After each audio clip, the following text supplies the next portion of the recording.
Bonsoir, bienvenue au deuxième webinaire organisé par Renfort.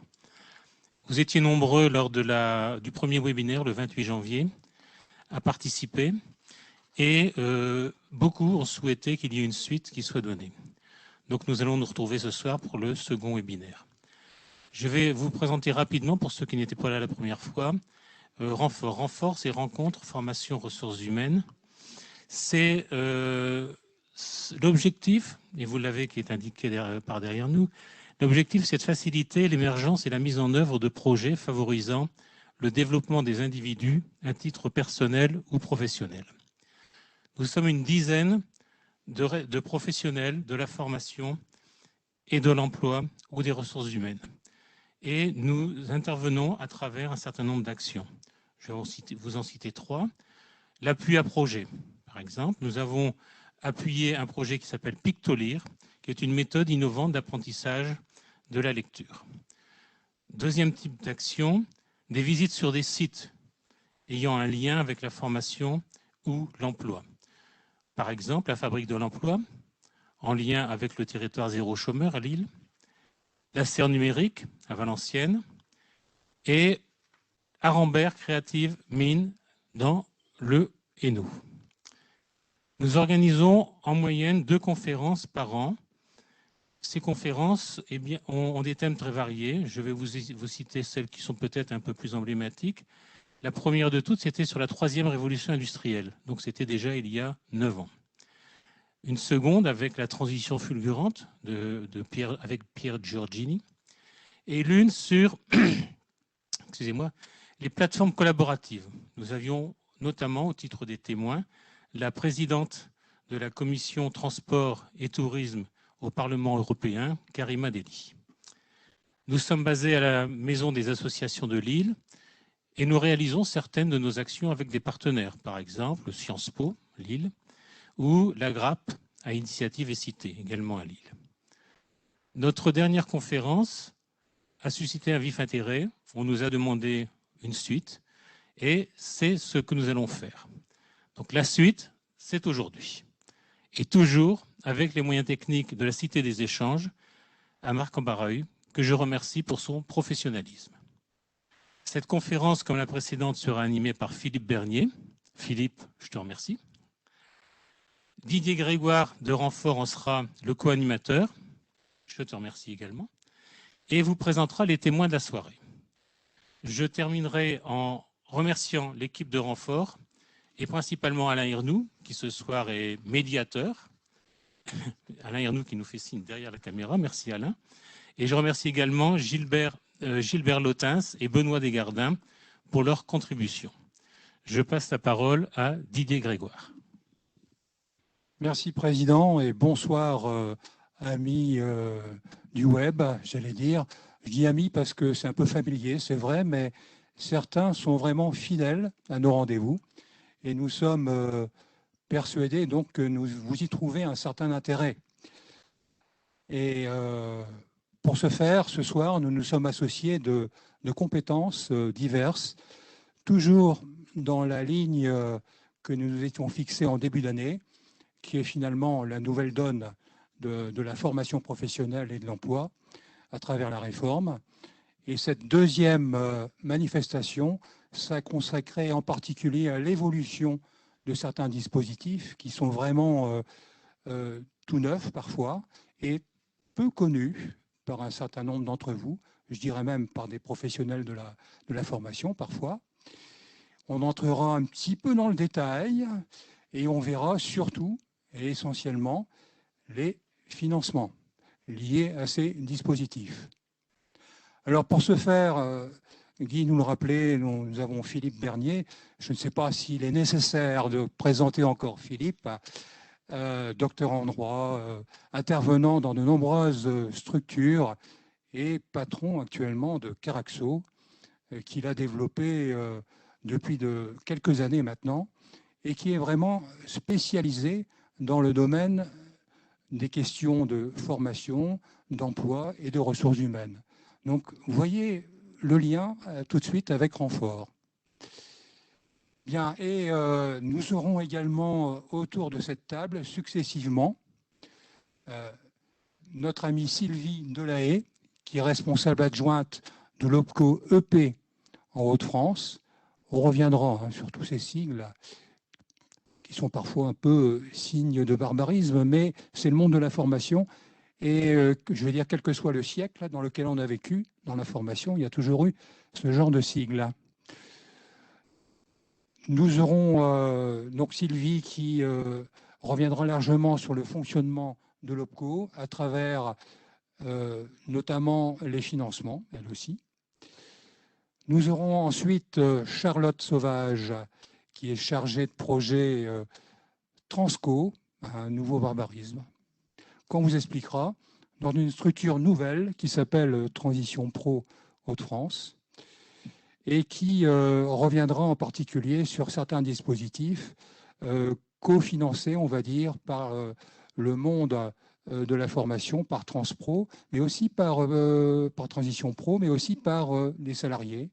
Et ce sont essentiellement des dispositifs qui se gèrent à partir de la demande des salariés.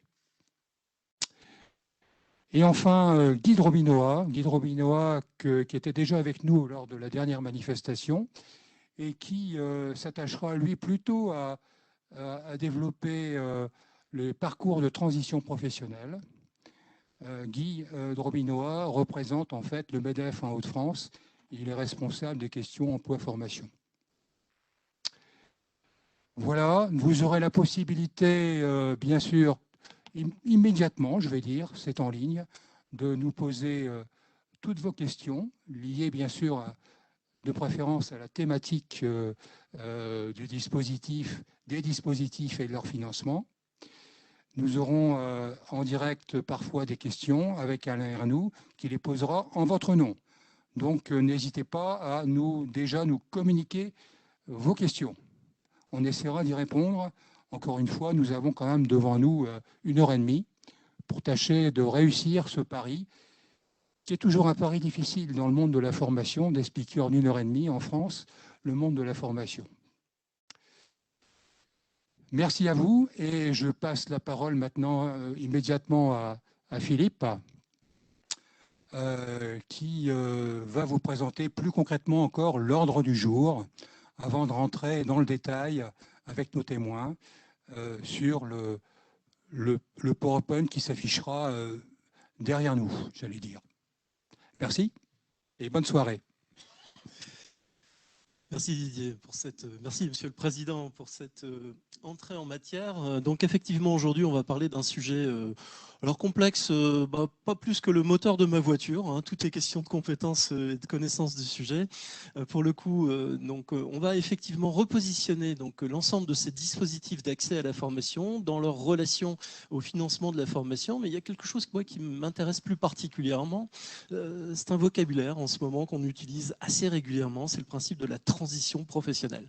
Alors le principe de la transition professionnelle, c'est quoi? C'est accompagner un salarié, on va rester dans le monde de l'entreprise hein, dans cette intervention, accompagner le salarié dans une transition professionnelle par le biais du développement des compétences. Et ce développement des compétences nécessite qu'on essaye de repérer l'ensemble des dispositifs d'accès à la formation et puis toutes les logiques de financement qui s'attachent à ça. Vous verrez que dans certains cas, finalement, c'est pas si compliqué. Une fois qu'on pose les choses, il y a une certaine régularité, une certaine logique organisationnelle. Et puis, bon, je pense qu'on aura l'occasion d'en parler, mais à partir du moment où on est accompagné par les opérateurs de compétences, les OPCO, à partir du moment où on se trouve en présence des gens des transitions pro, vous allez voir chacun son boulot pour pouvoir expliquer tous ces éléments-là. Alors, on attaque par la présentation donc, de ces différents thèmes. Et dans cette logique-là, vous voyez, le principe, c'est de se dire, voilà, il y a toute une liste de dispositifs d'accès à la formation. C'est en apparence d'une certaine complexité. Et le premier travail, c'est de se dire, finalement, de ces dispositifs, quels sont ceux qui sont plutôt à l'initiative de l'employeur et ceux qui sont plutôt à l'initiative du salarié. Et à un moment, on voit quand même un phénomène assez intéressant. On voit les deux acteurs que sont l'employeur et le salarié se rapprocher l'un de l'autre et on peut se dire que pour certains dispositifs, on pourrait imaginer des co-articulations de dispositifs, ça peut être particulièrement intéressant, qui nous amène à nous dire mais finalement l'employeur et le salarié vont dans le même sens. le sens de cette logique de transition professionnelle avec cette ambition de développement des compétences. Et puisqu'on parle de développement des compétences, on commence par le début. Et le début, à l'initiative de l'employeur, c'est quoi? C'est le plan de développement des compétences qui est impérativement à l'initiative de l'employeur, selon le Code du travail. Ce plan de développement des compétences entraîne l'employeur dans un certain nombre d'obligations en matière de formation. Ces obligations, donc, elles renvoient à des responsabilités, et dans certains cas, des responsabilités qui peuvent être particulièrement graves pour l'employeur s'il ne les respecte pas. Alors pendant des années, la formation a souvent été la 5e roue du carrosse, c'est comme ça qu'on dit. Le temps faisant son œuvre, maintenant on voit bien que la formation est un relais incontournable, et tellement incontournable qu'on s'est dit, mais est-ce que c'est vraiment la formation qui est un relais incontournable ou est-ce que c'est la compétence? C'est peut-être pour ça que, finalement, on est passé de l'appellation plan de formation à plan de développement des compétences, parce que la formation n'est pas une fin en soi. Ce que l'on vise, c'est bien la compétence, la formation étant l'outil que l'on va mobiliser pour engager le process du développement des compétences. Le plan de développement des compétences s'impose à l'employeur au travers d'un certain nombre d'actions de formation. Ces actions de formation donc, sont clairement repérées. On aura l'occasion d'y revenir. Et puis, dans l'environnement de la formation du plan de développement des compétences, on doit quand même reconnaître que le financement de la formation, ce n'est pas toujours une évidence pour les entreprises. Les entreprises ont des obligations en matière de formation sur des formations obligatoires, l'habilitation électrique, le CACES, etc., etc. Mais il y a d'autres formes de formation obligatoires, comme celle qu'on appelle l'adaptation au poste, le maintien dans l'emploi. Tout ça nécessite un investissement financier particulièrement important qui fait qu'à un moment, on se dit mais ce serait pas mal que dans des situations de contexte économique ou socio-économique difficile, on puisse être accompagné par l'extérieur. Est-ce que les services publics ont pensé, est-ce que le législateur a pensé à des accompagnements financiers? Bah oui, il y en a un qui s'appelle le FNE Formation. Alors ne croyez pas une fraction de seconde que le FNE Formation date d'aujourd'hui. C'est une très très vieille histoire. J'étais pas né. Non, peut-être que j'abuse là. Moi j'étais né, je l'ai vécu. Donc le FNE Formation, c'est une vieille histoire. Alors c'est marrant parce qu'on en parle depuis quelques temps comme si c'était une nouveauté. Mais non, le FNE Formation, attaché au Covid, se construit dans une logique peut-être un petit peu différente, mais c'est quand même quelque chose qui est assez ancien. Alors, dans ce FNE Formation, on aura l'occasion dans quelques instants d'écouter Sylvie Delahaye. J'ai plein de questions à lui poser à Sylvie sur ce sujet-là. Et puis vous allez voir, elle va nous enthousiasmer parce qu'elle connaît très très bien le sujet. J'en fais assez comme ça? Ouais, c'est bien.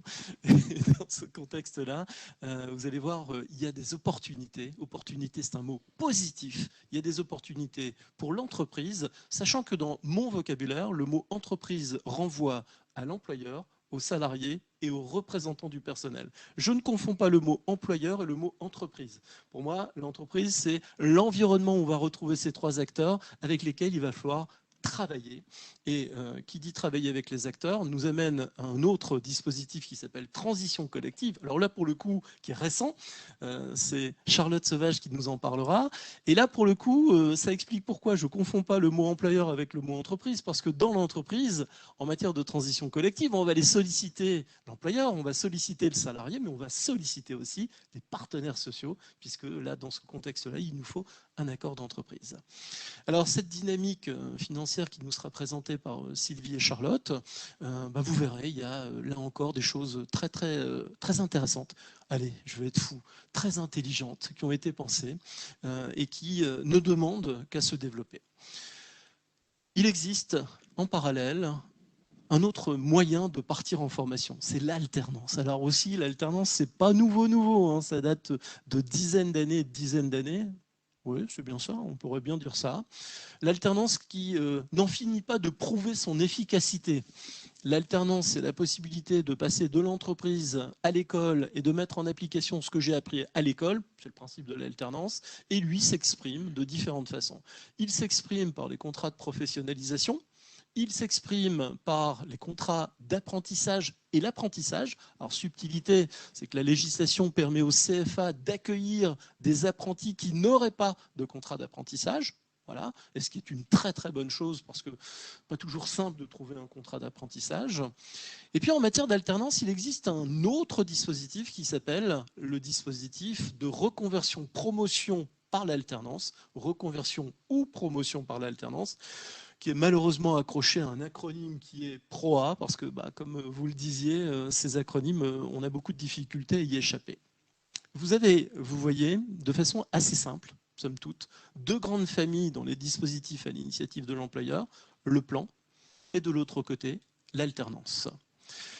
De l'autre côté aussi, on a le salarié. Mais est-ce qu'il est réellement de l'autre côté, le salarié? Le salarié fait partie de cette dynamique de l'entreprise.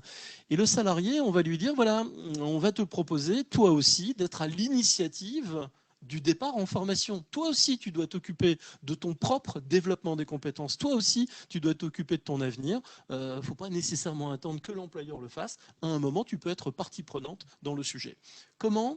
Au travers de 3 dispositifs. Le premier, très connu, qui est le compte personnel de formation. Alors ce fameux CPF qui est finalement arrivé après donc, le droit individuel à la formation. Le législateur a voulu changer les choses pour donner plus de force au CPF, plus d'autonomie aux salariés dans sa mobilisation. On verra aussi comment il s'exprime.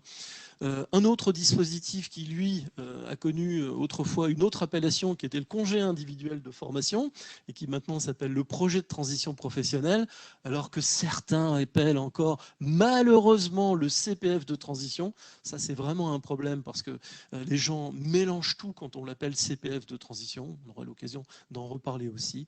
Et enfin, dans ces fameux dispositifs à l'initiative du salarié, c'était une promesse du président de la République, Emmanuel Macron, qui avait dit « Moi, je vais créer une alternative donc à la reconversion, à la rupture conventionnelle. » En l'occurrence, ça s'appelle le projet de reconversion professionnelle, mais qu'on appelle plus habituellement le dispositif des démissionnaires, qui est un dispositif qui permet donc de quitter l'entreprise parce qu'on a un projet, mais par le biais de la démission, vous savez que normalement, on ne peut pas bénéficier du chômage. Là, par le biais donc, de ce dispositif, on reste éligible au chômage et on se voit la possibilité de réaliser ce projet. Alors voilà, on n'en a pas plus des dispositifs. Dans ce rapport à l'entreprise, salarié, employeur, représentant du personnel, on a une présentation de ce qu'est la formation professionnelle, de ce que l'on connaît dans ce contexte. Très bien, je crois que c'est le moment de faire venir Sylvie. Sachant que je ne vous l'ai pas dit, mais je vous le précise, vous retrouverez l'enregistrement de cette conférence, débat, sur notre site web qui s'appelle renfort.fr. Donc, ce sera mis en ligne dès que possible et rapidement. Ok, donc écoutez, voilà, on a Sylvie Delay avec nous, qui est une légende dans le monde des collecteurs de fonds formation, des OPCO. T'aimes bien quand je le dis comme ça? Ça fait un peu femme préhistorique, mais oui, bon, d'accord, En tout cas, j'assume. En tout cas, Sylvie et moi, on se connaît depuis de nombreuses années. Elle connaît très très bien notre sujet et ça va me permettre de pouvoir m'ouvrir. Alors peut-être avec une question qu'on n'avait pas prévue. Allez, monsieur Yves Aubray, parmi nous. Le plan de développement des compétences, donc initiative de l'employeur, vous le voyez sur l'écran. On ne le voit plus sur l'écran. On le voit plus sur l'écran, mais s'exprime de deux façons. Ou bien nous sommes dans une logique d'entreprise de moins de 50 salariés, ou nous sommes dans une logique d'entreprise de 50 salariés et plus. L'OPCO, Sylvie, s'oriente plutôt sur un accompagnement financier des entreprises de moins de 50 salariés. Comment ça s'organise au sein d'un OPCO, cet accompagnement financier des entreprises, des plans de développement des compétences? J'ai cru comprendre qu'on avait moins de budget maintenant. Alors, les OPCO, les opérateurs de compétences, interviennent auprès de toutes les entreprises relevant de leur périmètre et pas exclusivement des moins de 50 salariés, cher monsieur. Ah, mais cher madame, c'est bien noté, les entreprises de moins de 50 Au demeurant, il est vrai plus. que la réforme a engagé le fait que les opérateurs de compétences ne peuvent intervenir sur le plan de développement de compétences que pour les moins de 50.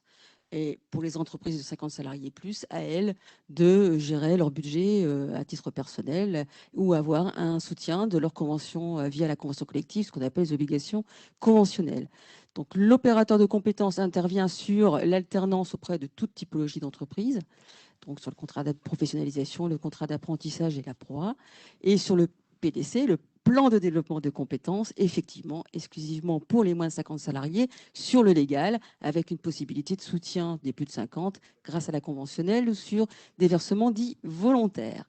Donc, il est vrai que, là encore, par rapport à cette réforme, nous ne sommes plus des organismes collecteurs, puisque la collecte ne fait que transiter pour l'instant par les opérateurs de compétences et que les contributions sont affectées à France Compétences qui redistribue au regard des priorités aux différents opérateurs. De ce fait, eh bien, nous sommes, entre guillemets, tributaires de contributions, enfin de versements qui nous sont opérés par France Compétences. Et il s'avère que pour l'année 2020, nous avons vu notre budget, enfin, tous les budgets des opérateurs ont été revus à la baisse par France Compétences. Donc, ce qui nous engage au titre de 2021 à être très prudent sur les budgets que nous allons affecter aux entreprises au titre du plan de développement de compétences, d'où la nécessité pour nous de conseiller au mieux les entreprises pour soulever les capacités de financement qui nous sont ouvertes au travers de l'Europe, au travers du Conseil régional ou au travers de l'État, dont le Fonds national de l'emploi formation. Alors justement, le Fonds national pour l'emploi formation peut être mobilisable. Et effectivement, c'est bien là où je voulais en venir. C'est qu'on sort de la limite de l'entreprise de moins de 50 et ce Fonds national pour l'emploi, dans le contexte que l'on connaît, est-ce que ça a pour ambition d'éviter le licenciement en proposant des accompagnements en formation? Et est-ce que finalement ça concerne effectivement, Sylvie, effectivement toutes les entreprises? Là, on n'est plus limité à un nombre d'entreprises précis. Donc le FNE formation, comme il a été dit, ça existe depuis très longtemps. Et là, effectivement, l'État a décidé de réactiver ce dispositif eu égard à la situation de pandémie qu'on est en train de traverser. Et il faut soutenir la relance de notre pays, notamment en apportant un effet levier. L'État apporte un effet levier pour que l'entreprise et les branches professionnelles investissent encore plus dans les compétences des salariés pour que les qualifications, les compétences soient en adéquation par rapport aux besoins du redressement de l'économie de notre pays. Donc, quelles sont les entreprises éligibles? On va dire, elles sont presque toutes éligibles. Ce qui est différent par rapport à 2020. 2020, l'État avait vraiment misé sur les activités partielles et les activités partielles longue durée. L'objectif était vraiment de dire les salariés sont mis en activité partielle, il faut entre guillemets les occuper, en tout cas il faut les envoyer en formation pour ne pas qu'ils perdent de temps et toute formation est bonne à prendre pour pouvoir, lorsque l'activité sera de retour, que les salariés aient les compétences attendues par rapport aux besoins de l'entreprise. Là, en 2021, ils ont ouvert de façon plus large la cible des entreprises. On a toujours les entreprises qui ont une autorisation de mettre en activité partielle. On a les entreprises qui relèvent de branches ayant signé un accord d'activité partielle longue durée, APLD, encore un acronyme, et ils ont élargi aux entreprises qui sont en difficulté économique. Alors, la difficulté économique, et à ce moment-là, il faut reprendre un article du Code du travail. Je ne vais pas faire la juriste, j'en ai un ami d'un côté de moi, donc je ne vais pas le jouer en ce sens. Mais en l'espèce, pour être un peu simple, un peu simpliste, ce sont toutes les entreprises qui sont caractérisées par une baisse d'activité. Donc, chiffre d'affaires, trésorerie catastrophique, EBE qui n'est pas très bon. Enfin, voilà, c'est assez facile à caractériser. En tout cas, l'entreprise devra justifier. Et l'autre élément qui est aussi très intéressant pour lever des entreprises potentielles, c'est les entreprises qui sont en train de réfléchir à une organisation à revisiter eu égard à la situation qu'elles viennent de vivre, notamment Covid, mais pas que, également mutations technologiques, digitales, environnementales. On en parlera tout à l'heure. Donc, tout type d'entreprise, quelle que soit la taille, quelle que soit la branche, quel que soit le territoire. Oui, donc vraiment pas limité au moins de 50, pas les choses sont très claires. Dans les conventions qui ont été signées avec les OPCO, on a visé 4 types de parcours. Je les recite, le parcours de reconversion interne, le parcours certifiant, les parcours de compétences spécifiques post-Covid, hein, tu venais juste d'en parler, et puis les parcours d'anticipation des mutations.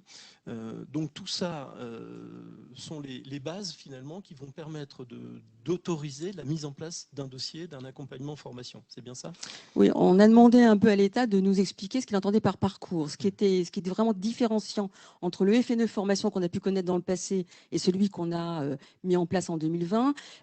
Certes, il ouvre la cible d'entreprise et la cible de salariés au demeurant, parce que tous les salariés ont accès. Enfin, on peut proposer un parcours de formation à tous les salariés, et pas exclusivement ceux qui sont en activité partielle, ce qui était le cas en 2020. Mais l'État souhaite que ce soit au travers de parcours. Et donc, à un moment donné, on a dit, oui, qu'est-ce qu'un parcours? Donc, il nous a préconisé les fameux 4 parcours pour pouvoir mettre bien en évidence que, certes, c'est pour accompagner l'entreprise, mais c'est aussi pour développer des compétences et des qualifications nécessaires aux salariés pour développer son employabilité dans ou hors l'entreprise. Donc, on n'est pas sur des formations simples d'adaptation au poste de travail, on est vraiment sur des formations de parcours de plus longue durée qui ont des visées bien attendues du côté de l'entreprise comme du côté du salarié. Donc, les formations de reconversion interne, parce qu'on peut décider de changer de métier au sein de l'entreprise ou au sein de sa branche, ou externe, mais là, c'est Transco, ça ne sera plus le FNE formation. Ce peut être des parcours certifiants, donc ça, c'est facile à trouver. Hein. Il y a un diplôme, un CQP, un titre, on va vite les repérer. Et puis après, effectivement, l'État nous a ouvert des possibilités de monter des parcours post-Covid. Donc là, c'est vraiment l'entreprise qui dit, quelle est ma stratégie? Donc, quel est mon enjeu? Est-ce que je dois démarcher démarcher un nouveau marché, c'est qu'elle le dire. Est-ce que je dois imaginer un nouveau produit, un nouveau process? Et à ce moment-là, je dois former mes collaborateurs en la matière. Donc, c'est vraiment le Covid ou la Covid, excusez-moi, on ne sait jamais, qui a enclenché de la part de l'entreprise une analyse de sa situation, une réflexion stratégique et la constitution, la création, la mise en place de parcours adaptés à son contexte. Et enfin, le parcours d'anticipation des mutations. Les mutations, elles sont larges, hein. Mutations digitales, mutations environnementales et également les mutations techniques métiers. Il faudra justifier que l'entreprise subit ou vit une mutation impactante pour son entreprise ou sa branche professionnelle. Et une fois que c'est bien expliqué dans le dossier de demande de prise en charge, l'instruction est facilitée. Alors juste une remarque sur le mot parcours. Le Code du travail revient sur cette notion de parcours au travers de la définition de l'action de formation. Il vient dire l'action de formation se définit par un objectif professionnel organisé dans le cadre d'un parcours pédagogique qui s'exprime par du présentiel, de la formation ouverte et à distance ou de la formation en situation de travail, qui sont les 3 approches pédagogiques reconnues par le droit du travail, et avec l'atteinte d'un objectif qui sous-entend une évaluation, alors évaluation des acquis, évaluation de compétences. Et c'est pour ça que je pense, on retrouve la notion de parcours pour l'attacher à cette définition du Code du travail sur l'action de formation. Ça a du sens, ça a du sens. Et repositionner dans ces environnements de reconversion interne, de certification. Alors le certifiant, c'est ce que tu disais, ça renvoie bien sûr le RNCP. Alors c'est toujours technique tout ça, le répertoire national des certifications professionnelles qui couvre les diplômes, les titres et les CQP, comme tu le disais très bien, mais aussi le répertoire spécifique avec les habilitations et les certifications de compétences complémentaires ou transverses. Tout ça est effectivement très technique, mais à partir du moment où on veut rentrer dans le financement de la formation, il y a un moment où cette technicité, il faut la maîtriser. On ne peut pas y échapper. Et ça, c'est la logique effectivement du parcours certifiant. Puis le Covid, et puis l'anticipation des mutations, très bien expliqué, oui, effectivement. Alors, Sylvie, je suis employeur, je suis, maintenant que je t'ai entendu, intéressé. Concrètement, je fais comment? J'appelle mon OPCO, quelle est ma démarche? Oui, donc l'État, vous avez bien compris que c'était un dispositif d'État. Et l'État, évidemment, c'est quasi impossible pour lui de rencontrer chaque entreprise, de conventionner avec chaque entreprise. Donc l'État, en l'occurrence le ministère du Travail, a décidé de passer par les opérateurs de compétences. Donc il a conventionné chaque OPCO. je ne pense pas me tromper, que les 12 OPCO en présence soient tous conventionnés. Et donc, la première chose que vous devez faire en tant qu'entreprise, eh bien, c'est de contacter votre OPCO préféré et de lui dire, voilà, pouvez-vous, j'ai envie de monter un dossier FNE, pouvez-vous m'aider? Et c'est la première étape qu'il faut faire. La deuxième étape, c'est vous pouvez télécharger d'ores et déjà, d'ailleurs, un dossier de demande de financement au titre du FNE.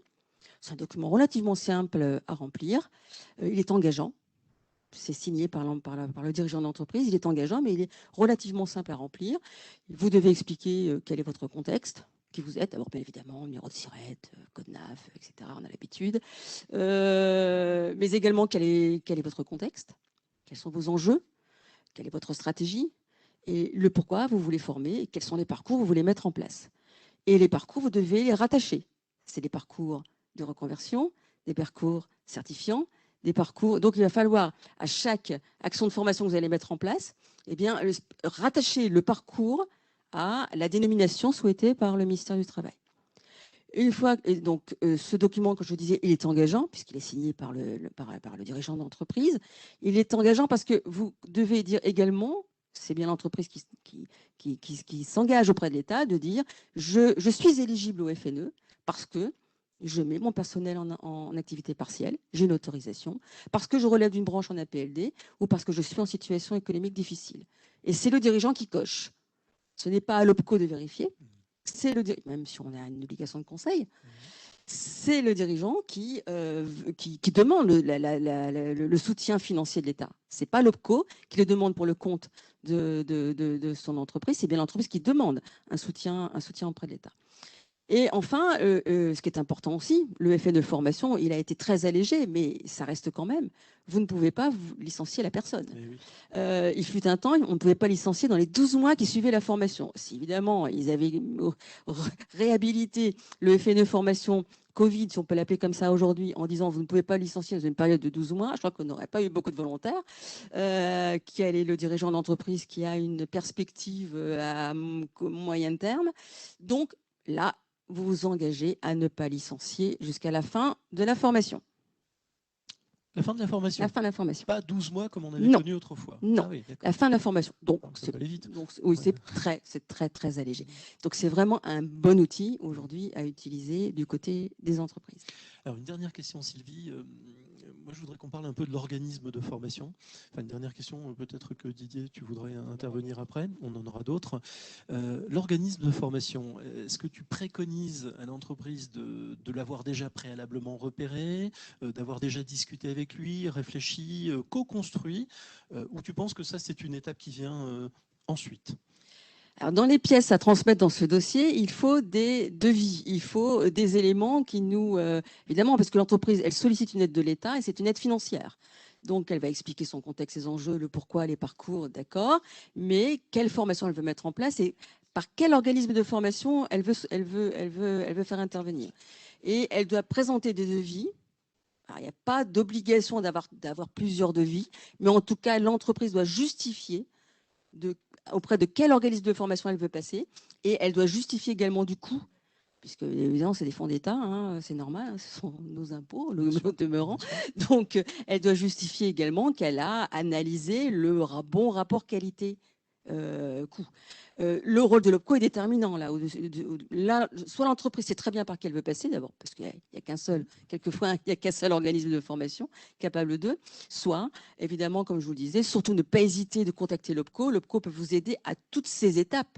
Si vous ne savez pas par quel organisme de formation passer, on va vous aider à en trouver. Si vous ne savez pas négocier avec un organisme de formation, on va vous aider à négocier. Et en tout état de cause, in fine, c'est bien l'OPCO qui va jouer le rôle d'instructeur, puisque nous recevons un mandat de la part de l'État. Au travers de cette convention, nous recevons les fonds de l'État. C'est nous qui allons payer les centres de formation.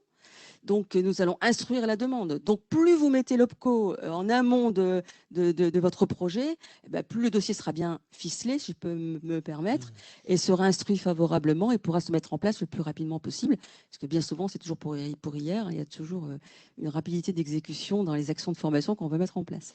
Alors, Sylvie, tu parlais de qualité. Les organismes de formation qu'on sollicite doivent être, on va encore sortir notre fameux acronyme, le fameux Datadoc, et demain, Calliope, on est bien d'accord. Ah oui, tout à fait. Ouais. Ça peut être une formation externe, ça peut être une formation interne, pour le peu que l'entreprise ait un service de formation dédié, etc. Mais si c'est une formation externe, c'est un organisme de formation qui répond aux exigences de qualité en matière de formation, Datadoc ou Calliope. Alors, Calliope est obligatoire avant la fin de l'année donc 2021. Il ne reste plus beaucoup de temps pour obtenir sa certification Calliope. Hein. Si vous êtes dans ce contexte, dépêchez-vous parce qu'il va y avoir du monde au portaillon. Voilà. Didier, tu veux Oui, j'ai peut-être une question pour Sylvie. Nous avons en ligne plusieurs centres de formation. Quelles sont finalement les actions remarquables ou à remarquer, à noter que l'OPCO développe vers les centres de formation, à la fois, je veux dire, pour expliquer la réforme, et puis aussi, est-ce qu'il y a des actions particulières dédiées aux centres de formation? Alors là, il faut demander à chaque OPCO. Je ne peux parler que celui que je représente Tout à fait. ce soir, donc l'OPCO des entreprises de proximité. Donc, même si les organismes de formation aujourd'hui ont leur propre OPCO, hein, qui est Acto, bien évidemment, nous, quel que soit l'OPCO, au demeurant, il nous faut une offre de formation de qualité. Il nous faut une présence d'organismes de formation en capacité de répondre aux besoins des entreprises, avec un grand E, y compris les salariés qui les composent. Donc, on a tout intérêt à avoir une symbiose importante avec l'offre de formation de la région. Donc, pour l'OPCO EP, on a des newsletters, on a un site internet et on a aussi une capacité de conseil au téléphone si certains centres de formation nous interpellent ou quelque part lorsqu'une entreprise nous demande auprès de qui elle peut faire appel, eh bien, on peut effectivement l'aider à faire un cahier des charges ou lui préconiser quelques centres de formation, lui apporter une offre assez pléthorique pour qu'elle puisse opérer un choix le plus judicieux. Merci Sylvie. Autre question peut-être posée par nos auditeurs. Alain? Oui, il y a au moins une question. Donc, est-ce qu'on est toujours dans la logique du quoi qu'il en coûte pour le FNE, c'est-à-dire est-ce que pour un projet ou pour une entreprise, les financements sont illimités ou est-ce qu'il y a un plafond de financement? Alors, on n'a pas parlé de financement, mais les financements sont également très, très intéressants. Alors, ils varient selon la taille de l'entreprise. Pour les plus petites, donc on va dire les moins de 300, c'est quand même 100% du coût pédagogique, donc c'est pas neutre. Pour les entreprises qui sont entre 300 et 1000, ça va être variable. Si l'entreprise est en activité partielle ou si elle est en situation économique, c'est entre 70 et 80% de prise en charge. C'est toujours pas neutre. Et pour les entreprises de plus de 1000 salariés, eh bien, ce sera entre 40 et 80%. Donc, vous voyez que l'État met quand même sur la table des fonds de façon très importante. Est-ce qu'il y a un plafond par entreprise? Non. Chaque OPCO est conventionné. Chaque OPCO a une enveloppe. Donc, je dirais que ce qui va nous limiter, c'est l'enveloppe qu'on nous a octroyée. Et par contre, il est de notre responsabilité, bien évidemment, de gérer au mieux, en bon père ou bonne mère de famille, l'enveloppe qui nous a été confiée par l'État. Donc, à nous de vérifier, comme je le disais tout à l'heure, que le coût qui nous est présenté, il est en cohérence par rapport au contenu de la formation qui sera dispensé auprès des salariés de la dite entreprise. Sylvie, quand tu parles de l'accompagnement financier, tes pourcentages concernent essentiellement ou uniquement les frais pédagogiques ou on parle aussi des rémunérations là-dedans? Alors l'État finance que les coûts pédagogiques. Comme on va être on peut avoir une majorité d'entreprises en activité partielle, donc les salariés s'ils sont en activité partielle, eh bien l'État déjà finance les rémunérations de ces personnes. Si les salariés sont en situation de travail, la circulaire de l'État renvoie l'entreprise sur son OPCO préféré, et notamment pour les moins de 50 salariés, malheureusement, en disant voilà, pour le côté salaire, vous pouvez demander la prise en charge à votre OPCO selon les règles de droit commun du PDC, du plan de développement de compétences, avec les règles de chaque branche. Donc chaque OPCO aura des conditions de prise en charge différenciées par branche professionnelle. D'accord, ok, c'est clair. Mais exclusivement pour les moins de 50. Je rajoute, pour faire encore un petit...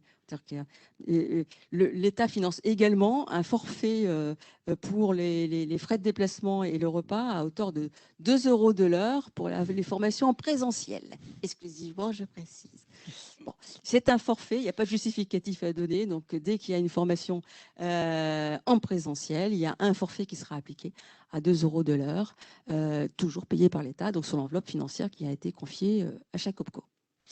Et dernière question, est-ce que nous sommes dans une logique de temps déterminé? Est-ce que le gouvernement nous a signalé que ce dispositif s'arrêterait dans un certain temps ou pour l'instant on n'a pas d'informations sur ça? Ah si, il a une temporalité. Donc, nous pouvons engager, les OPCO peuvent engager les dépenses jusqu'au 31 décembre 2021.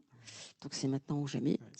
Ouais, et les formations peuvent se dérouler en 2022.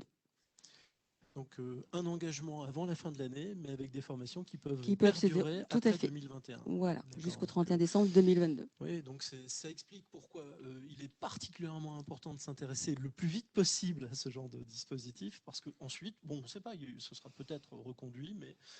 c'est prévu dans les conventions, ouais. Des avenants peuvent être opérés, mais bon, ça serait dommage de ne pas utiliser les capacités qui nous sont offertes aujourd'hui, eu égard au fait, comme il a été dit en introduction, que les financements dans le cadre du plan de développement de compétences est quand même sensiblement moindre par rapport aux années précédentes. Ok, merci Sylvie, c'était vraiment très intéressant. Didier ? Merci Sylvie. Je pense qu'on a non pas épuisé le sujet, mais on l'a bien abordé. Et encore une fois, vous retrouverez tous ces éléments, bien sûr, en contactant vos OPCO favoris, puisque les prises en charge varient quand même selon les OPCO. Et je pense que là, nous avons matière à nous interroger sur l'avenir de ce dispositif du FNE.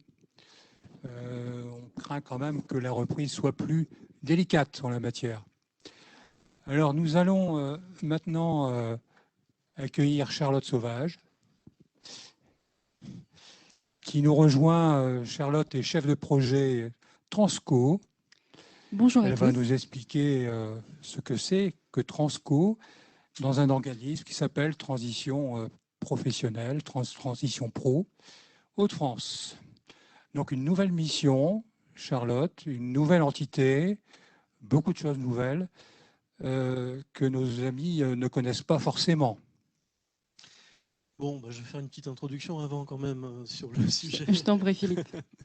Donc pour le coup, là, nous sommes toujours dans l'environnement du FNE, puisque Transco est financé par les fonds du FNE. Si je ne dis pas de bêtises, pour le coup, on a prévu 500 millions d'euros sur cette ligne-là. Au niveau national, oui. Au niveau oui, j'imagine que c'était au niveau national, mais c'est déjà pas mal comme montant.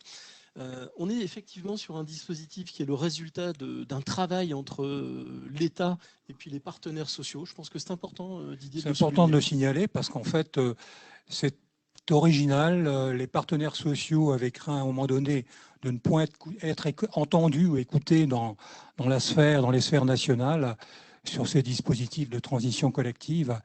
Et je pense que enfin, le but est non pas atteint, parce que vous le verrez, le dispositif est balbutiant encore, est à ses premières œuvres, mais nous avons mis paritairement, au nom à la fois des entreprises et des salariés, un pied dans le dispositif qui traditionnellement était plutôt l'apanage de l'État en la matière.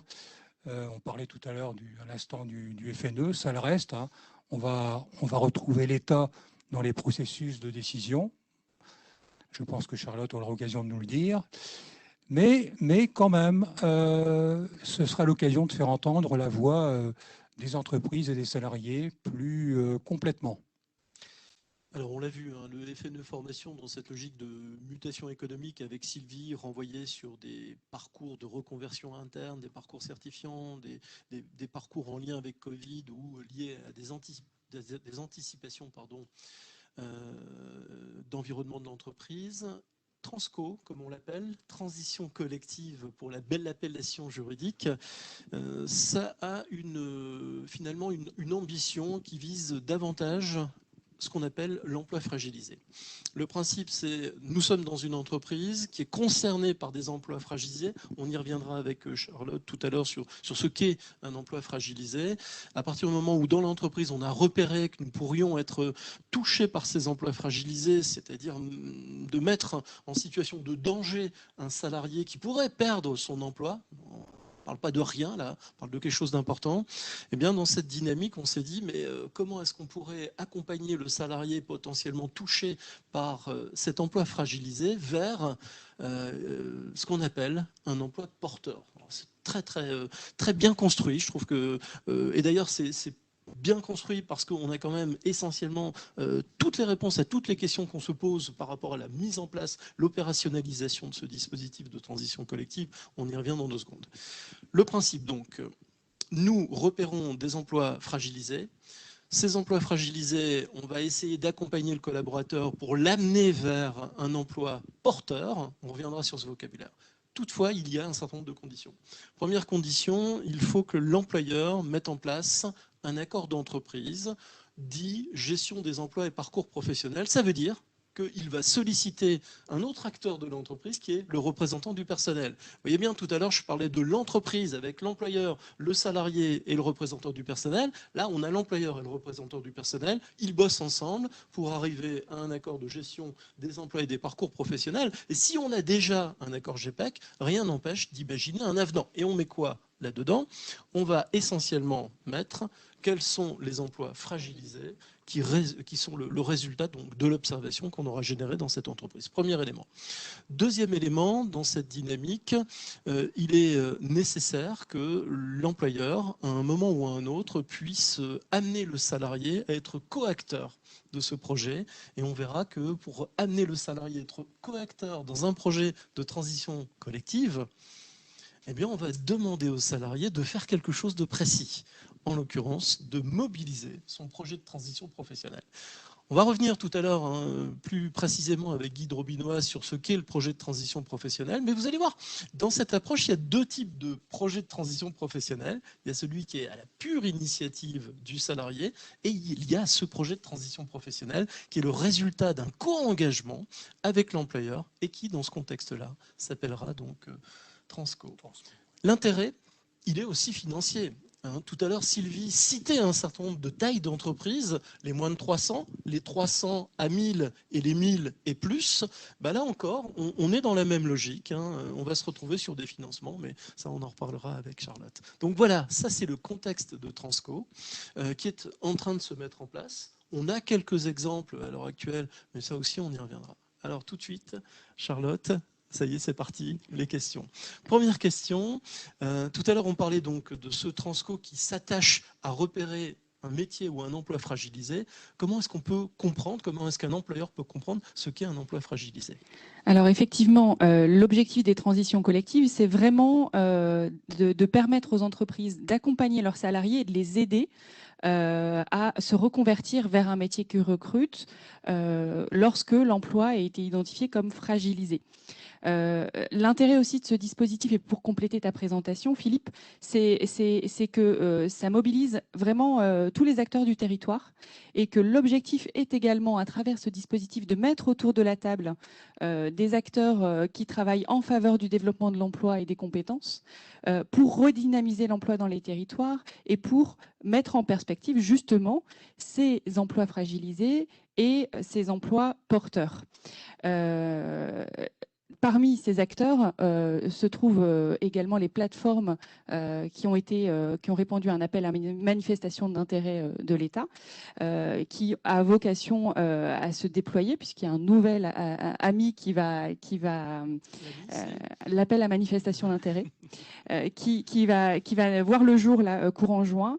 L'idée, c'est vraiment à travers ces plateformes qui peuvent être portées par des grandes entreprises, par une collectivité territoriale, par des OPCO également, sur des territoires précis, de mettre autour de la table tous ces acteurs-là de l'emploi et de justement identifier les entreprises qui sont fragilisées et ces entreprises qui ont des besoins de recrutement.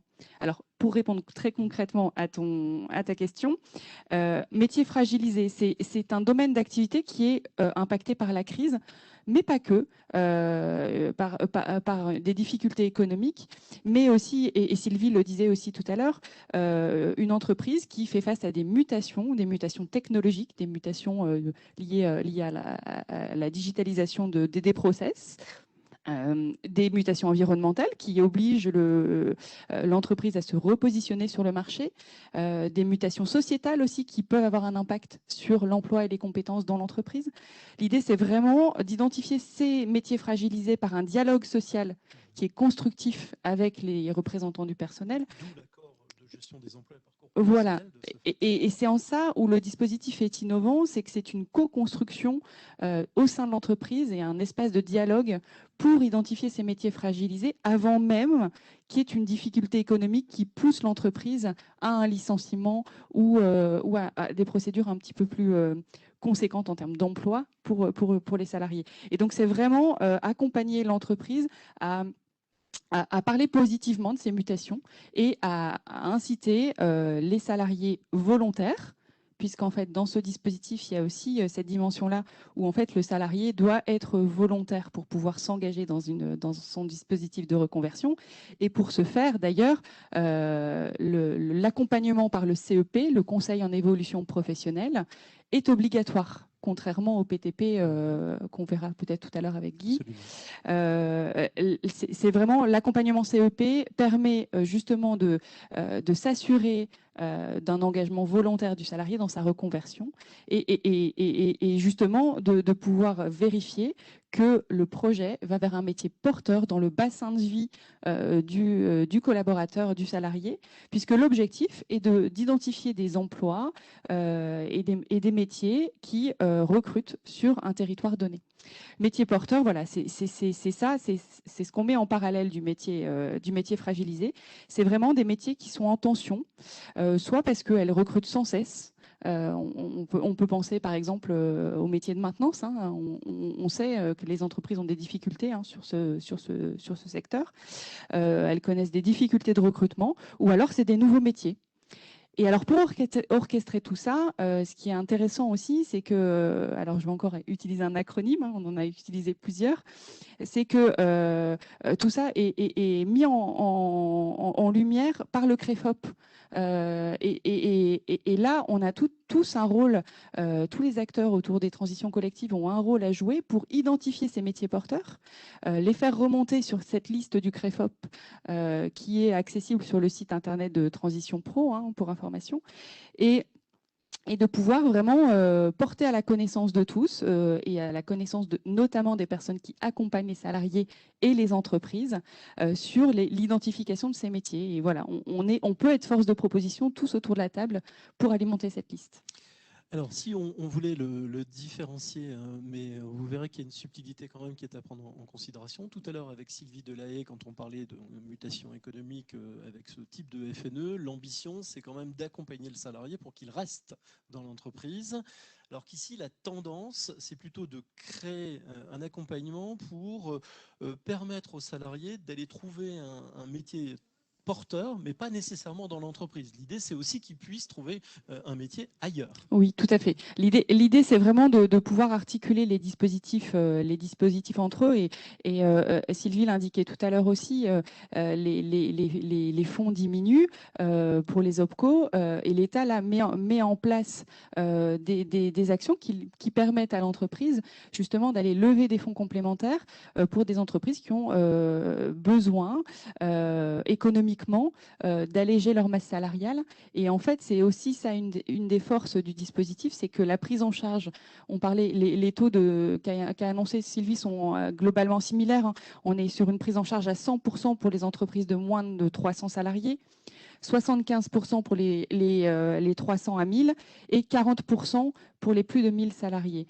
Mais dans cette prise en charge, sont prises en charge à la fois le coût pédagogique, mais les rémunérations et les frais annexes également. Et donc, du coup, c'est vraiment, ça permet vraiment à l'entreprise d'avoir une soupape en termes de trésorerie tout le temps de la formation, puisque ça peut financer des parcours qui vont aussi jusqu'à 24 mois. Une autre différence avec le PTP classique, même si je rappelle que les transitions collectives, de manière juridique, s'appuient sur le PTP. Voilà, avec un contrat de travail suspendu. Voilà, avec quelques petites différences sur lesquelles on reviendra. Alors, une autre différence entre le FNE dont parlait Sylvie et puis notre fameux Transco, c'est l'ouverture aux formations elles-mêmes. Sylvie nous soulignait qu'on peut s'ouvrir sur du certifiant, sur du qualifiant, pardon. Est-ce qu'on est dans la même logique avec ce dispositif ? Là, sur les transitions collectives, on vise uniquement des parcours certifiants. On est bien d'accord. Du coup, des titres, diplômes ou CQP éligibles au RNCP. Des blocs de compétences également, et des formations qui sont enregistrées au répertoire spécifique. Et on a aussi cette notion de parcours professionnel. Et ce qu'on peut dire également, c'est que Cléa, le certificat des premiers niveaux de compétences est éligible également aux transitions collectives, tout comme la VAE. Alors, je te poser une question similaire à celle que j'avais posée à Sylvie tout à l'heure. Donc voilà, je suis entreprise. J'ai bien compris qu'il fallait mettre en place un accord GEPP, gestion des emplois et des parcours professionnels. Ça y est, c'est fait. C'est bon. Ok, je fais quoi maintenant? J'appelle Transition Pro? Ça a l'air tellement simple quand tu dis ça. Oui, déjà, pour identifier les emplois fragilisés, alors l'entreprise peut aussi s'appuyer sur son OPCO, puisque l'OPCO a des possibilités aussi d'accompagnement, et Sylvie le disait tout à l'heure. L'idée, c'est vraiment qu'on puisse accompagner, mais des fois, et je peux prendre l'exemple du premier dossier qui a été validé des transitions collectives le mois dernier.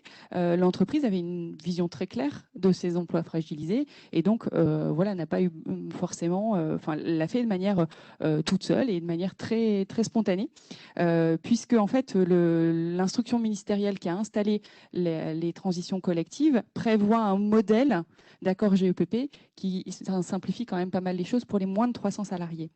Et donc, qu'est-ce que je fais après en tant qu'entreprise? Eh ben, déjà, j'ai forcément impliqué mes instances représentatives du personnel, puisque j'ai signé mon accord. Et puis, ensuite, je sollicite Transition Pro pour justement monter mon dossier. Et de là, nous, on l'accompagne sur une information collective auprès des salariés qui sont concernés par ces emplois fragilisés. Et on vient informer sur le dispositif, expliciter, engager des salariés qui pourraient être justement en questionnement et pourraient saisir cette opportunité pour être acteurs de leur projet professionnel et pouvoir sécuriser leur parcours dans la suite de leur parcours professionnel. C'est un moment important, hein, parce que comme on va être amené à expliquer aux salariés qu'il va devoir mobiliser son projet de transition professionnelle et que de l'autre côté on lui parle de Transco, à un moment il faut qu'on l'invite et que des personnes peut-être extérieures à l'entreprise, donc c'est prévu, Transition Pro, l'OPCO et les CEP, les opérateurs de conseil en évolution professionnelle, bien viennent dans l'entreprise et puis expliquent aux Exactement. salariés ce qui va se passer, pour que finalement on soit transparent par rapport à ce dispositif et qu'il n'y ait pas de malentendu de quelque sorte qu'il soit. Oui, exactement. En fait, l'idée, c'est vraiment de favoriser l'appropriation du dispositif et la compréhension que c'est un dispositif qui est gagnant-gagnant. Puisque si le salarié, l'objectif est évidemment que le salarié trouve trouve un poste à l'issue de sa formation à l'extérieur de l'entreprise. Néanmoins, on le disait tout à l'heure, le contrat de travail est suspendu.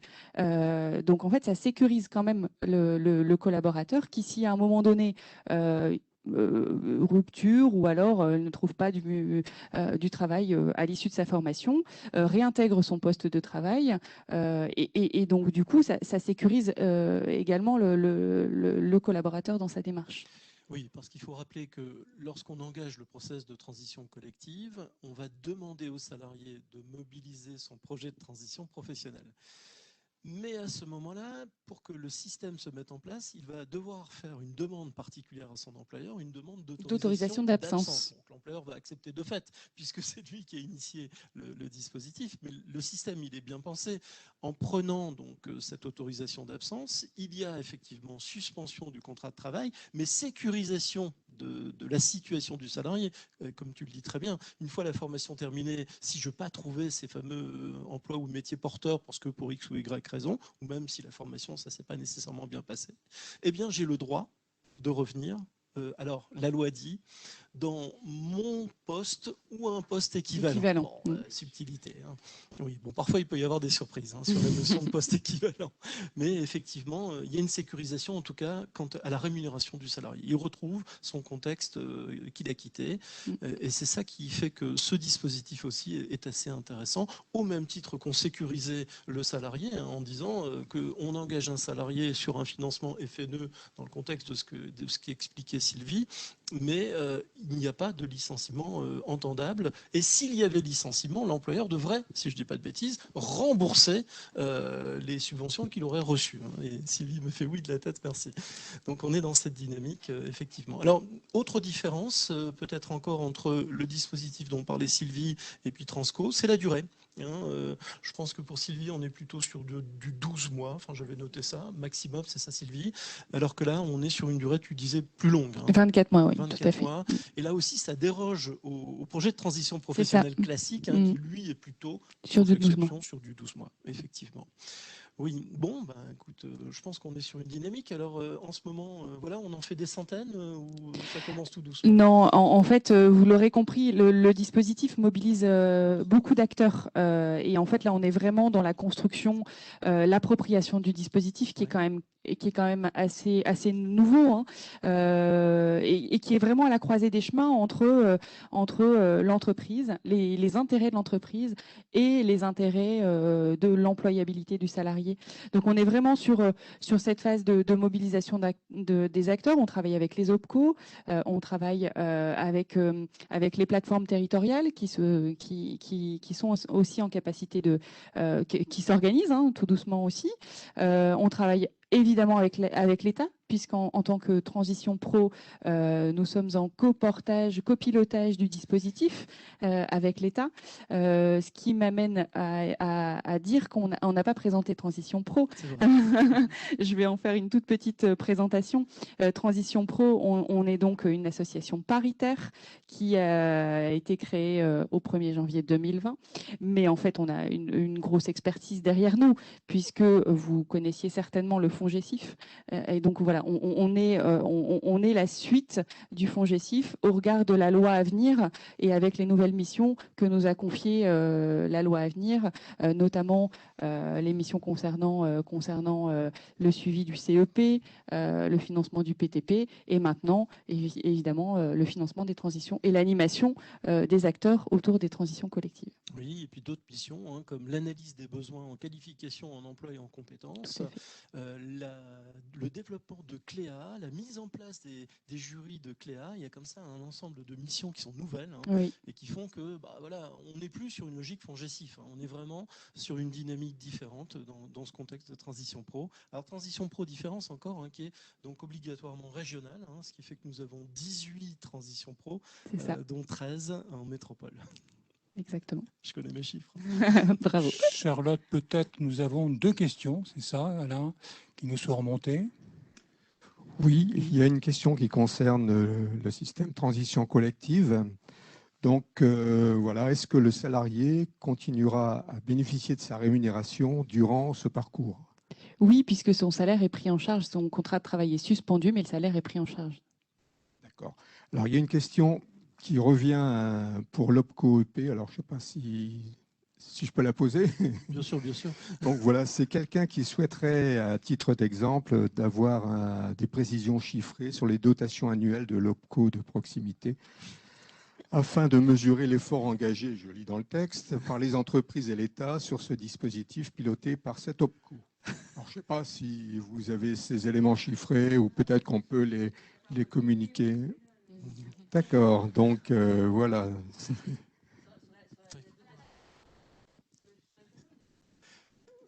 Oui, sur le FNE. Ouais.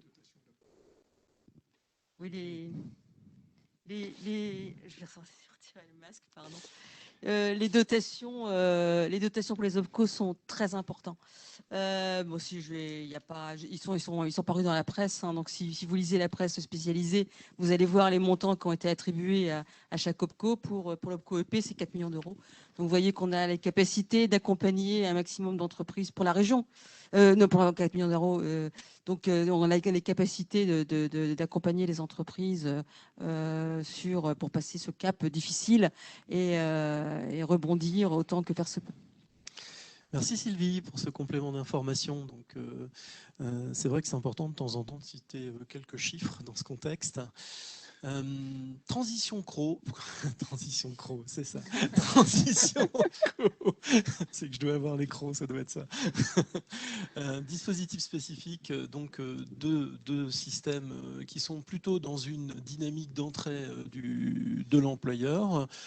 De l'autre côté, je vais passer l'alternance parce qu'on en a parlé. De l'autre côté, on a notre dispositif à l'initiative du salarié et plus particulièrement le projet de transition professionnelle. On en parle depuis tout à l'heure avec Charlotte. Nous avons avec nous, je pense, Guy Drobinois, c'est bien ça? C'est ça, tout à fait, du MEDEF Hauts-de-France, qui n'est pas dans le studio, mais qui est à distance. Et vous l'apercevez, je pense. Bonjour Guy. Bonsoir. Voilà, bon, Bonsoir, alors Guy. Bonsoir Philippe. Et bonsoir Guy. Aux auditeurs. Voilà, merci Guy d'être avec nous ce soir pour ce sujet. Nous avons évoqué tout un ensemble de thèmes que tu connais particulièrement. Avec toi, on avait envie d'échanger sur le projet de transition professionnelle. Alors pourquoi ? Parce que au-delà d'être responsable formation, éducation et emploi, je pense que c'est là ton appellation au sein du MEDEF. Je pense que tu es aussi administrateur de Transition Pro Hauts-de-France. C'est bien ça, Guy ? Alors je le suis en effet. Et quand on préparait cette intervention tout à l'heure, je refaisais le calcul. Ça fait 21 ans que je suis administrateur de la structure.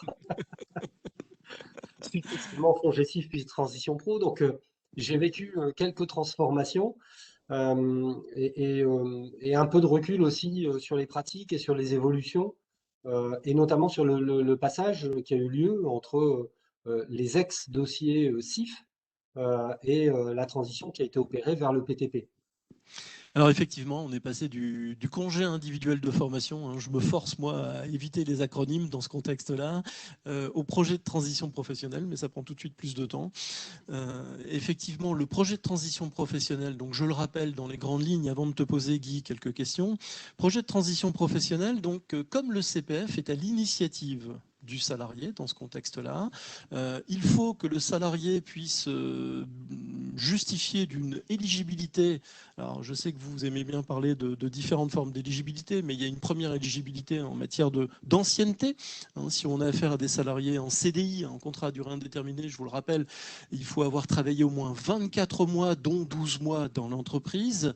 Alors que si on veut bénéficier d'un PTP dans le cadre du CDD, il faut pouvoir justifier d'avoir travaillé 24 mois dans les 5 dernières années, dont 4 mois en CDD consécutif ou non, au cours des 12 derniers mois. Alors je vous concède que c'est un petit peu compliqué, mais une fois que vous le mettez sur le papier, ça va beaucoup mieux.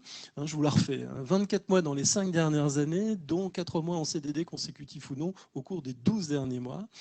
Ça, c'est pour les contrats à durée déterminée. Donc, 2 types de projets de transition professionnelle. Il en existe 2 autres qui vont concerner plus particulièrement les intérimaires et puis ceux qui sont concernés par le travail intermittent. Mais je les laisse sur le côté. Et dans cette dynamique, eh bien, le principe, l'objectif du projet de transition professionnelle, il est clair, changer de métier ou de profession. Alors, je ne vais pas rentrer dans l'explication de la différence entre métier et profession, mais c'est l'objectif. Et tout le travail des transitions pro, ça va être de vérifier que le dossier qui a été présenté permet bien d'amener l'individu au travers d'une formation obligatoirement certifiante, RNCP, diplôme, titre CQP ou répertoire spécifique, formation certifiante qui doit lui permettre de changer de métier ou de profession. Dans ce contexte-là, il va se présenter deux possibilités aux salariés, où le salarié souhaite effectuer sa formation en hors temps de travail. Pourquoi ? Parce qu'il n'a pas envie d'aller en parler à son employeur. C'est un projet qui lui est personnel. Par contre, si la formation dure 300, 400, 500 heures, il va falloir qu'il s'organise pour trouver la possibilité de le faire en hors temps de travail. Et une autre possibilité qui est quand même particulièrement intéressante, c'est de pouvoir obtenir, comme on le disait tout à l'heure, cette fameuse autorisation d'absence de l'employeur. Et à partir du moment où l'employeur va donner cette autorisation d'absence, eh bien, il peut y avoir donc un accompagnement financier de la part des transitions pro. C'est selon la rémunération, ça peut être 100%, ça peut être 90%, ça peut différencier. Et à ce moment-là, ce qui se passe, version simple, c'est que l'employeur fait l'avance de la rémunération et ensuite il se fait rembourser auprès des transitions pro. Dernier point pour poser ce sujet de projet de transition professionnelle, il y a un incontournable. L'incontournable n'est pas le conseil en évolution professionnelle, puisque Charlotte, tu le disais, dans ce contexte-là précis, il n'est pas obligatoire. Par contre, l'organisme de formation, lui, va devoir effectuer ce qu'on appelle un positionnement. Et le positionnement, c'est bien le fait de justifier que l'action de formation certifiante va bien permettre de concourir au changement de métier ou de profession. Et ce travail de positionnement est particulièrement important puisque lorsqu'il va être étudié par les transitions pro, eh bien on va vérifier que nous sommes dans la philosophie effectivement de ce projet de transition professionnelle. À partir de ce moment-là, finalement, Guy, j'ai une toute petite première question à te poser. Est-ce que, en ce contexte un petit peu particulier, est-ce que nous sommes, au sein des transitions pro, débordés de demandes de projets de transition professionnelle ? Alors, je dirais qu'aujourd'hui, nous ne le sommes pas, et nous ne le sommes pas en plus de manière homogène. C'est-à-dire que la perception qu'on peut avoir, c'est que tout le monde n'a pas encore fait cette transition de l'ancien dossier CIF, congé individuel de formation, vers le nouveau format PTP. Et donc, certains s'imaginent encore qu'il peut s'agir d'une montée en compétences et du fait de rester dans la même entreprise et dans le même poste. Donc, certaines personnes arrivent et sont un peu déconvenues parce qu'on leur dit non, c'est plus l'objet de ce type de projet. Et puis aussi parce que je pense que notamment dans les zones, mais on retrouve ça dans beaucoup de sujets RH, les zones plus rurales, on va dire, de la région, nous donnent l'impression de donner moins l'accès aux salariés sur ce type de dispositif. Et donc, on a probablement des salariés moins curieux qui se rapprochent moins facilement des antennes. Je tiens à préciser qu'on a 5 antennes, ce qui est quelque chose qui est notable dans le dispositif, puisque quand la transformation s'est faite du FONGECIF vers Transition Pro, beaucoup de FONGECIF ont décidé de fermer leurs antennes en région et de ne garder qu'un siège, ce qui a été le cas dans pas mal de régions, au Grand Est, au Raz, etc., etc. Nous avons défendu bec et ongle, et ça a été d'un commun accord avec le collège salarié et le collège employeur, puisque nous sommes une association paritaire. Nous avons défendu bec et ongle auprès de l'État le fait de pouvoir garder 5 antennes pour garder cette proximité auprès des salariés. Et ça, c'est un point important parce que les gens arrivent avec un message sur le PTP, qui est ce qu'ils ont pu lire sur Internet ou entendre de la part d'un collègue. Et il y a tout un travail de mise à jour sur la réalité du dossier et le travail qu'ils vont devoir produire pour monter un dossier qui soit recevable. Donc effectivement, à l'heure d'aujourd'hui, nous avons des taux d'acceptation qui sont élevés, ce qui est une excellente nouvelle, mais en regard de ça, on a une quantité de dossiers qui n'est pas forcément très très importante, en tout cas qui pourrait être beaucoup plus importante, et une qualité de dossier qui peut être aussi améliorée. Merci Guy. Alors, je vais poser la question à Guy, mais aussi à Didier. Nous, de façon très concrète, tout à l'heure, je demandais à Charlotte, je demandais à Sylvie, concrètement, comment ça se passe. Donc là, le salarié, version simple, dépose son dossier, le télécharge, l'instruit aussi sur Internet, l'envoie par courrier, puisque ce sont les 3 possibilités envisageables. Il est étudié, version simple encore, par des techniciens. L'appellation n'est pas la bonne, mais on va quand même utiliser cette appellation. Le rôle du technicien étant d'analyser l'éligibilité et la recevabilité donc, de ce dossier. Et ensuite, Didier, le dossier est présenté en commission paritaire. Est-ce que vous pouvez nous expliquer comment ça se passe tous les deux? Alors, vas-y, Didier. Oui, c'est vrai que pour siéger dans l'une des commissions paritaires, une des 5, j'allais dire, de la région, la plus importante d'ailleurs en volume, celle de Lille, nous avons actuellement à peu près, bon an, mal an, une 35 dossiers de PTP par mois, avec peut-être des mois plus importants. La procédure est celle que tu évoques, Philippe, avec néanmoins pour des salariés, je dois le dire, qui n'ont pas forcément la connaissance d'un niveau informatique et numérique très élevé, la capacité à déposer un dossier papier. On vient de prendre la décision, avec néanmoins une lettre des motivations qui explicite le fait que le salarié, en fait, doit choisir un métier, là aussi, qui est de préférence porteur, mais qui n'est pas forcément dans la fameuse liste que Charlotte évoquait tout à l'heure. On examine donc la cohérence de son projet, en termes de métier et en termes de choix de profession. On examine également la pertinence du parcours de formation, c'est important, avec les nuances que tu as apportées, Philippe, sur le positionnement, qui est très important. Et un positionnement, c'est d'ailleurs pas forcément l'idée de raccourcir uniquement un parcours, ça peut être aussi de le rallonger en cas d'insuffisance, en cas de faible niveau lié à la personne. On examine aussi de très près les modalités de financement du parcours. On a de plus en plus de parcours composés, je vais dire, au niveau de leur cofinancés, au niveau de leur financement, avec des participations, certes, de transition pro, mais aussi de l'entreprise, mais aussi personnel, de plus en plus, notamment, bien sûr, comme d'habitude, comme avant, je vais dire presque, au niveau du FONGECIF, on avait pour les cadres une grosse participation à solliciter. Ce n'est pas complètement identique, c'est laissé au choix de l'intéressé. On met encore une fois, on examine beaucoup plus l'idée de perspective d'emploi également, c'est le 3e critère, à l'issue de l'action de formation. Quelles sont les capacités, quelles sont les chances de retrouver un nouvel emploi à l'issue de ce parcours? Ces commissaires se réunissent de manière paritaire, une fois par mois, et nous avons actuellement travaillé même à distance, avec peut-être plus de difficultés, mais comme les salariés d'ailleurs, pour déposer un dossier. Donc, un taux d'acceptation et une enveloppe financière surtout, qui est actuellement de 80%, qui devrait passer à 90% prochainement, donc avec un taux de satisfaction, je vais dire, des parcours et des financements très importants, ce qui nous permet d'avoir finalement peu de recours, parce qu'il y a également une instance de recours qui se tient dans l'antenne, où nous réexaminons le dossier en fonction peut-être de nouvelles donnes que peut nous apporter le salarié sur son parcours, sur sa cohérence, sur sa pertinence. Bref, un travail de fond, là aussi on va au fond des dossiers, on voit tous les dossiers, chacun a sa chance, je vais dire, à partir du moment où le dossier est de qualité.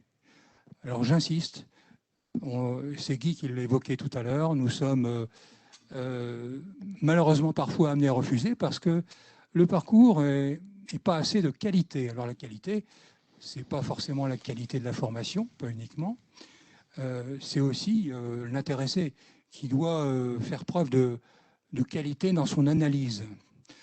En fait, parfois, on a encore des soucis avec ce qu'on appelle les bilans du CEP, le Conseil en évolution professionnelle, qui n'apparaissent pas toujours en cohérence avec le projet du salarié et surtout les clés de son succès. Alors quand ils ont lieu, hein, parce que c'est pas obligatoire dans ce contexte-là. Oui, mais c'est peut-être un frein pour nous en commission. On se pose parfois des questions, j'ose pas dire métaphysiques, mais existentialistes parfois, hein, par rapport au projet du salarié, sur des métiers rares parfois d'ailleurs aussi, hein, qui mériteraient une analyse plus approfondie du salarié et de l'organisme de formation, qui, c'est vrai, en général, est plutôt porteur et aide le salarié.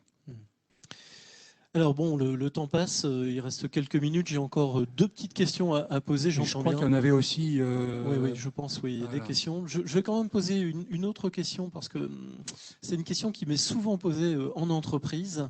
Je vais me permettre de la poser à Guy, si tu veux bien, Guy. Quand on parlait tout à l'heure du FNE, de mutation économique, quand on parlait de Transco, la logique c'était de dire il y en a un qui est plutôt pour garder le salarié, il y en a un autre qui est plutôt pour aider le salarié à pouvoir quitter l'entreprise. Guy, le guide de France Compétences vient souligner que l'ambition du projet de transition professionnelle n'a pas pour effet de voir le salarié partir. C'est ce que dit le guide. Est-ce que dans la pratique, on est toujours dans cette logique-là? Est-ce que quand quelqu'un dépose un dossier de demande de projet de transition professionnelle et qu'il souligne que son ambition, c'est de changer de métier ou de profession, mais en restant dans son entreprise, ça, c'est entendable. Est-ce qu'au sein de la commission, on s'est entendu en ce sens, tel que le préconise France Compétences? Ça l'est aujourd'hui. Alors, ça ne l'était pas auparavant dans le contexte FONGECIF. Ça l'est aujourd'hui. Pour information, le coût moyen d'un dossier est aux alentours de 22-23 000 euros. Et donc, il est bien évident que, notamment quand une PME adresse parfois un salarié, ou que le salarié se présente et qu'il est salarié d'une PME, 22 ou 23 000 euros, c'est un investissement en matière de formation que l'entreprise, de toute façon, ne pourrait pas réaliser. Donc aujourd'hui, il n'est pas choquant de pouvoir valider l'évolution d'un technicien vers un métier d'ingénieur dans une PME qui, de toute façon, ne pourrait pas payer la formation. Donc aujourd'hui, c'est quelque chose qui est, je ne dirais pas qui est courant, mais c'est quelque chose qui est accepté. Et c'est dans ce cadre-là, et c'est ce que soulignait Didier tout à l'heure, que parfois l'entreprise met un peu la main à la poche à la hauteur de ce qu'elle peut financer. Oui, c'est intéressant de souligner. C'est intéressant de souligner qu'il peut effectivement y avoir un cofinancement entre Transition Pro et puis le plan de développement des compétences de l'entreprise dans cette dynamique. C'est vraiment une réalité de terrain, j'allais dire presque. Il y a, par rapport au précédent dispositif congé individuel de formation, une accélération de ces phénomènes de cofinancement notable.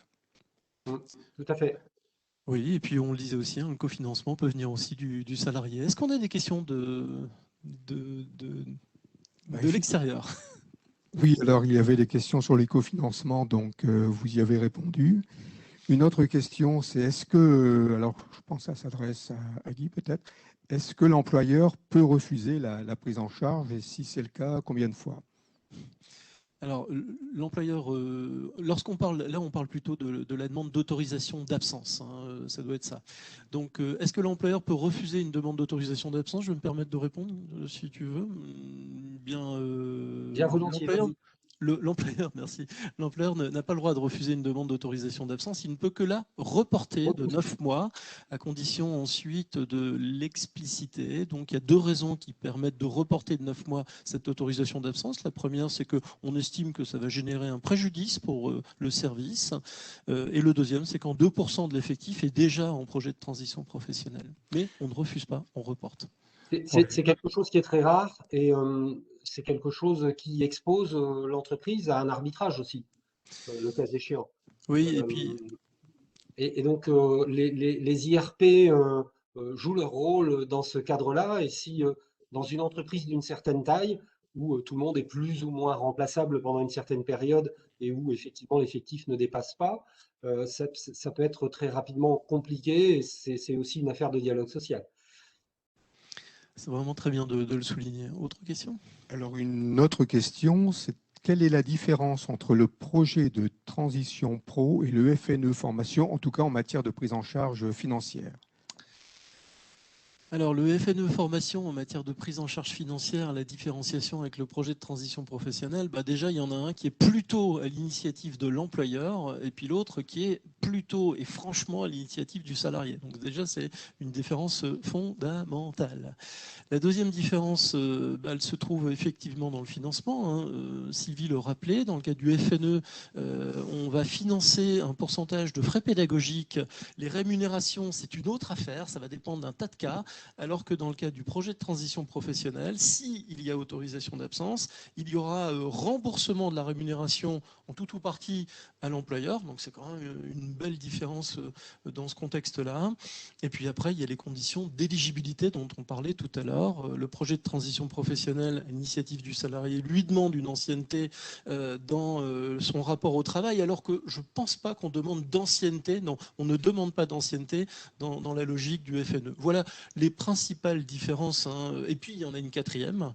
La quatrième qui est quand même importante. Projet de transition professionnelle, obligatoirement certifiant, alors que dans le cas du FNE formation, c'est du certifiant ou du qualifiant. Ça veut dire que la porte d'entrée est beaucoup plus large en matière d'acceptation de formation. Oui, mais je dois dire que l'État qui finance le FNE préfère avoir affaire à des formations réputées certifiantes, tout au moins dans les fameux guides du RNCP. Oui, alors l'État préfère et puis la réalité décide. Et dans la réalité, on est dans une logique où... Oui, notamment pour les plus métiers d'acceptation. nouveaux, ou les métiers en forte évolution. Ouais. Mais sans développer plus le sujet, mais c'est aussi pour donner du sens à tout ça, parce que Transco est certifiant, on laisse une possibilité donc au FNE formation d'avoir une porte d'entrée qui est différente, qui ne vise pas le métier fragilisé, mais qui vise l'environnement social de l'entreprise et économique. Donc voilà, il y a des différences quand même par rapport à ça. Tu voulais rajouter quelque chose? Non, pas spécialement sur cette thématique. En fait, on pourrait en débattre, j'ai l'impression, encore plus longtemps, et aller au fond de certains sujets. Je dois dire que nous avons des spécialistes autour de la table vers lesquels vous pouvez vous retourner. Ils sont joignables. N'hésitez point.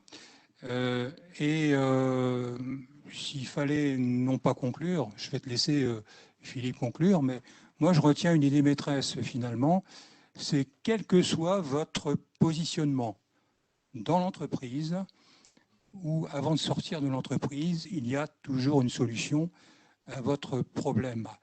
Il faut encourager, pour les entreprises qui nous écoutent, il faut encourager vos collaborateurs à essayer d'avancer sur ces terrains-là.